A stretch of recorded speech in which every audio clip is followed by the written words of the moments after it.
მოგესალმებით პოდკასტში. პერიოდულობის მაგი და ელემენტები ახლოვდა. დღეს ჩვენ სტუდიაში ელემენტი, რომელიც საუკუნეების განმავლობაში იყო ძალაუფლების, სიმდიდრისა და სტაბილურობის სიმბოლო. თითონი, რომელიც ერთდროულად არის მონარქების სამკაული, ეკონომიკის საყრდენი და თანამედროვე ტექნოლოგიების ნაწილი. მივესალმოთ ოქრო. მადლობა. მხოლოდ გთხოვთ, დისტანცია შევინარჩუნოთ. მე ფორმას იოლოდ კარგავ, მაგრამ ფას არასდროს. რიგით ნომერი 79. კეთილშობილი მეტალი. ეს რეალურად ელეგანტური ტერმინია თუ ქიმიური სიზარმაცე? თქვენ ამას სიზარმაცეს ეძახით. მე სტანდარტს. მე არ რეაგირებ წყალთან, ჰაერთან ან ჯავების უმეტესობასთან. დრო გადის, მე კი იგივე ვრჩები.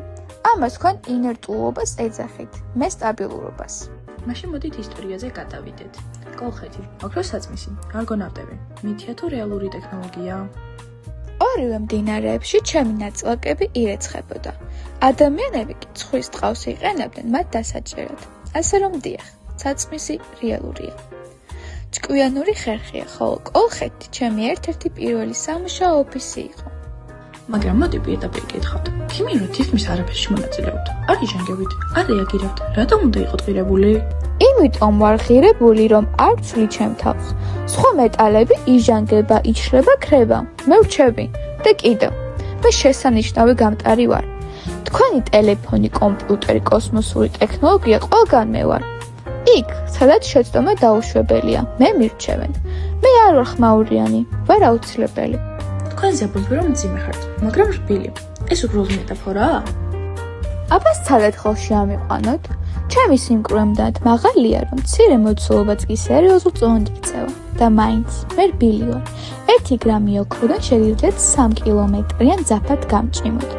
თხელ ფირფიტებად მაგციოთ, რამდენიმე კვადრატულ კილომეტრზე დამფაროთ, მაგრამ ღირებულებას ვერ შემიცვლით. ადვილად ვიცვლი ფორმას, მაგრამ არსი იგივე რჩება. თქვენი ისტორია დედამიწაზე იწყება? არა, მე ვარსკვლავების შეჯახების შედეგი ვარ. ნეიტრონული ვარსკვლავების კატასტროფაში ვიბადები და შემდეგ მეტეორიტებით ხვდები აქ. თქვენი პლანეტა უბრალოდ ჩემი დროებითი მისამართია. ანუ იშვიათი ელემენტი ხართ და აქედან გამომდინარე ღირებულიც? საინტერესო კითხვაა. ღირებულება რაოდენობაში არის ზომება. ადამიანების სხეულები ჩემი მილიგრამებია, ოკეანეებში მილიარდობით ტონაა, მაგრამ რეალურად ხელმისაწვდომი ვარ მხოლოდ იქ, სადაც ძალისხმევა და ფასი ემთხვევა. ამიტომაც ვარ ძვირფასი. ამიტომ ხდება, რომ კრიზისის დროს ყველა თქვენსკენ გამორბის? როდესაც ყველაფერი არასტაბილურია, ადამიანები ეძებენ იმასაც არ იცვლება. ეკონომიკა ეცემა, ჩემი ფასი იზრდება. ეკონომიკა ძლიერდება, ინტერესიც მცირდება. მე არ მერყეობ, თქვენ მერყევთ. თქვენზე ხალხი ყოველთვის იყო შეპყრობილი და შეყვარებული. დიახ, 1000 წლეულების წინ ადამიანები ცდილობდნენ სხვა ლითიონების ჩემად გადაქცევას. ეგვიპტე, რომის საბერძნეთი. ყველა ცდილობდა. ჩემამდე მოკლე გზის პოვნას, ვერ იპოვეს, რადგან ჩემამდე გზა მარტივი არ არის. და ბოლოს, რას ეტყოდით მოსწავლეებს, რომლებიც ახლა თქვენ გსწავლობენ?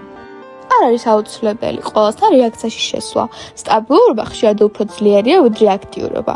თქვენს ღირებულებას გარემო არ განსაზღვრავს. ყველა ეძებს ოქროს, ცოტა ადამიანი ცდილობს გახდეს ისეთი, რაც დროს უწევს. ეს იყო ელემენტი, რომელიც არ იცვლება და სწორედ ამიტომ არ კარგავს ფასს. შემდეგ შეხვედრამდე